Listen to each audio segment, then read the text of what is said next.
Hey all welcome back to my channel. இன்றைக்கி வந்து ரொம்ப சிம்பிளாக எப்படி ரசமலாய் வீட்டில் பண்ணலாம் அப்படிங்கிறத மாதிரி பார்க்கலாம். நான் ஆக்சுவலாக பார்த்திங்கன்னா 1 லிட்ரு பால் எடுத்து பன்னீர் பண்ணியிருக்கேன்.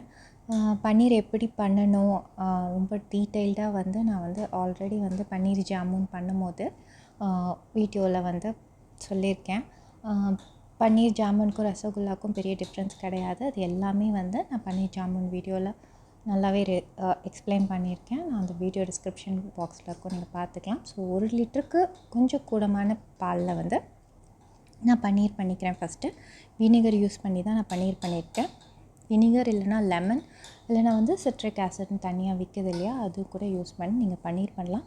But best citric acid use பண்ணி பண்ணால் அது அவ்வளோ நல்லா வர்றதில்ல. பன்னீர் ரொம்ப பிசு பிசுன்னு தான் இருக்குது. லெமன் இல்லைன்னா வினிகர் யூஸ் பண்ணால் உங்களுக்கு நல்லா அந்த புருன்ற டெக்ஸ்சரோடு நல்லா வரும் பன்னீர். ஸோ பன்னீர் நீங்கள் வந்து நான் முன்னாடி எக்ஸ்பிளைன் பண்ணிட்டேன். ஸோ நீங்கள் பன்னீர் ரெடி பண்ணிக்கோங்க. அதுக்கப்புறம் 1 லிட்ரு பால் வந்து தனியாக நம்ம ரபடி பண்ணிக்கலாம். யூஸ்வலாக வந்து ரசமலாய் பார்த்திங்கன்னா வந்து ரசகுல்லா பண்ணுற மாதிரியே ஒரு ஜீராவில் வந்து பன்னீர் வேக வச்சு அதுக்கப்புறம் வந்து தனியாக பால் ரபடி ரெடி பண்ணி அதில் போடுவாங்க.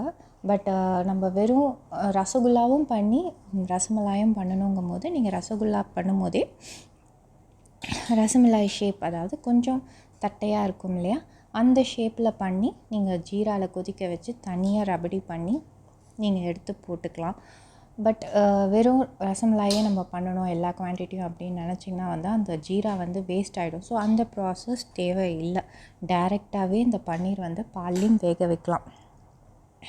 ஸ்வீட் ஷாப்ஸை பொறுத்த வரைக்கும் அவங்க வந்து ஜீராவில் வேக வச்சு அதுக்கப்புறம் ரசமலாயில், அதாவது ரபடியில் வந்து எடுத்து போட்டு அது ரசமலாய், அப்புறம் நல்லா ரவுண்டாக பால்ஸாக வேக வச்சது வந்து ரசகுல்லா. ஸோ அவங்களுக்கு அந்த ஜீரா யூஸ் ஆகும், அப்படி பண்ணிக்கலாம். பட் நம்ம வீட்டில் பண்ணும்போது ஜீரா அதுக்கப்புறம் அந்த ஜீராவை எதில் யூஸ் பண்ணுறது, நம்ம அது யூஸ் பண்ணல அப்படின்னா குலோப் ஜாமுன் பண்ணும்போது கூட யூஸ் பண்ணலாம்.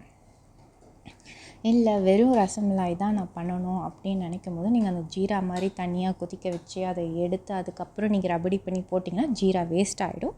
So this is the shortest form to make rasmalai. இது ரொம்ப சிம்பிளான ஈஸியான direct way of making rasmalai. நீங்கள் இப்படியே பண்ணிக்கலாம். ஸோ ரசமலாய்னாலே கொஞ்சம் தட்டையாக இருந்த ஷேப்பில் தான் இருக்கும்.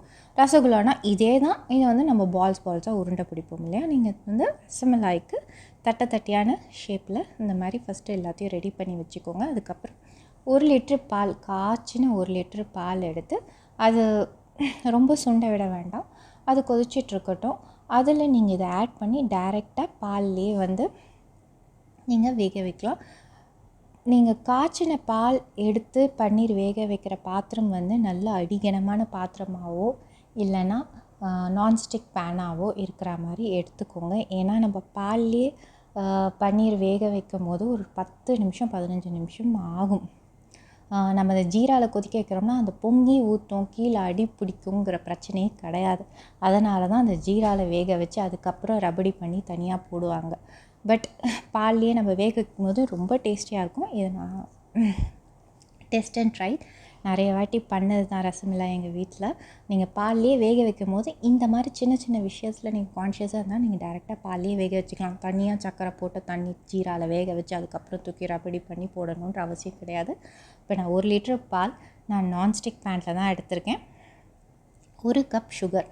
1 கப் சுகரில் வந்து பார்த்திங்கன்னா நான் வந்து ஒரு 2-3 டேபிள் ஸ்பூன் குறைவாக தான் போட்டிருப்பேன். ஏன் அப்படின்னா வந்து நான் வந்து நம்ம பாதாம் மிக்ஸ் இருக்கும் இல்லையா, பாதாம் பால் மிக்ஸ், அந்த மிக்ஸை யூஸ் பண்ணி தான் நான் வந்து ரபடி பண்ண போகிறேன். அந்த மிக்ஸ் தான் ஷார்ட்டஸ்ட் ஃபார்ம். அது போட்டிங்கன்னா நீங்கள் கடைசியாக ஒரு 3 டேபிள் ஸ்பூன் அந்த மிக்ஸ் போட்டோம் அப்படின்னா திக்காகிடும். அது திக்கானாலே வந்து உங்களுக்கு ரபடி ஃபார்ம் சீக்கிரமாகவே வந்துடும்.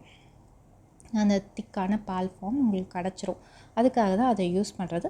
திஸ் இஸ் த ரொம்ப சிம்பிளாக ஷார்ட்டஸ்ட் வே. ரொம்ப நேரம் நம்ம நின்றுக்கிட்டு பண்ணிகிட்ருக்க முடியாதுன்றதுக்காக. இல்லை அந்த மிக்சர் பாதாம் பால் மிக்சர் அப்படி இல்லை, அது யூஸ் பண்ண வேண்டாம் அப்படின்னு நினைக்கிறவங்க, நீங்கள் பாலை கொஞ்சம் நிறைய நேரம் வேக வைக்கணும். 1 கப் சுகர் போடணும், ஏலக்காய் தனியாக போடணும், அப்புறம் வந்து குங்குமப்பூ போடணும். அப்புறம் வந்து நீங்கள் சீக்கிரம் திக்காகணும். வெறும் பால் பவுடர் வச்சுருந்தா அந்த பால் பவுடர் கூட 2 டேபிள் ஸ்பூன் ஆட் பண்ணி நீங்கள் சீக்கிரமாக ரபடி திக்காக பண்ணிக்கலாம்.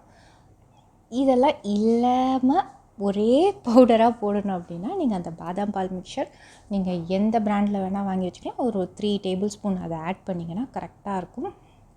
இப்போ நீங்கள் பார்த்தீங்கன்னா நான் பன்னீர் ஆட் பண்ணி அது நல்லா வந்து வெந்துருச்சு ஒரு 10 நிமிஷம். அது வந்து நீங்கள் சிம்மில் வச்சுருங்க. சிம்மில் வச்சு ஒரு 2-3 நிமிஷத்துக்கு ஒரு வாட்டி திறந்து விடுங்க. ஃபஸ்ட்டு 5 மினிட்ஸ் வந்து நீங்கள் மூடி போட்டு வேக விடலாம்.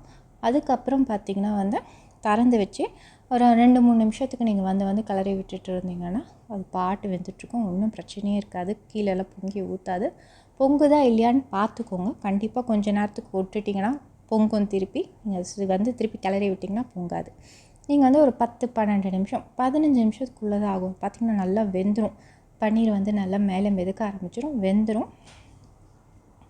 நல்லா வெந்துருச்சு 10 மினிட்ஸ். அதுக்கப்புறம் உங்களுக்கு பார்த்தாலே தெரியும் பன்னீர் வெந்துருச்சு. அப்படிங்கும்போது இங்கே வந்து அந்த பாதாம் பால் மிக்சரை வந்து நான் ஆட் பண்ணிக்கிறேன். This is just a shortcut. அந்த ரபடி பண்ணுறதுக்கான ஒரு ஷார்ட்கட்டான அந்த பவுடர் தான்.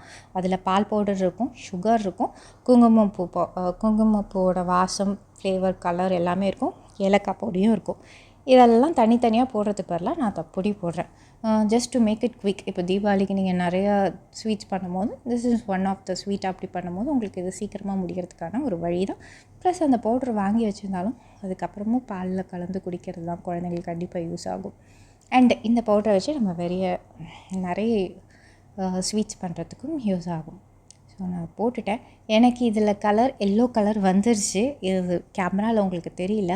குங்குமப்பூ போடாமலே எனக்கு அந்த குங்குமப்பூ போட்டதோட வாசமும் ஃப்ளேவரும் இந்த பவுடர்லேயே கிடைக்கிது. இல்லைன்னா நீங்கள் இல்லை எனக்கு கொஞ்சம் இன்னும் நல்லா எல்லோவாக இருக்கும் ஷாப்ஸில் கிடைக்கிற மாதிரினா ஃபுட் கலர் கூட எல்லோ கலர் லைட்டாக ஒரு ட்ராப் விட்டுக்கலாம். ஸோ பார்த்திங்கன்னா ரொம்ப சிம்பிளாக வந்து ரசமலாய் ரெடி ஆகிடுச்சு. ஒரு 3 hours ஃப்ரிட்ஜில் வச்சு நீங்கள் சர்வ் பண்ணுங்கள். என்ன கேட்டால் ஓவர் நைட் ஃப்ரிட்ஜில் வச்சு மறுநாள் சாப்பிடும்போது ரொம்ப டேஸ்டியாக இருக்கும். இவ்வளோ சிம்பிளாவா, இவ்வளோ தானா அப்படின்னு நினைக்கிற மாதிரி இருக்கும். இதை போய் ஷாப்பில் இவ்வளோ காஸ்ட்லியாக விற்கிது, 1 பீஸ் 2 பீஸ். இந்த மாதிரி நீங்கள் பண்ணி பாருங்கள். It's very tasty. பால்லேயே வெந்ததால் டேஸ்ட் அதிகமாக தான் இருக்கும், கம்மியாக இருக்காது கண்டிப்பாக.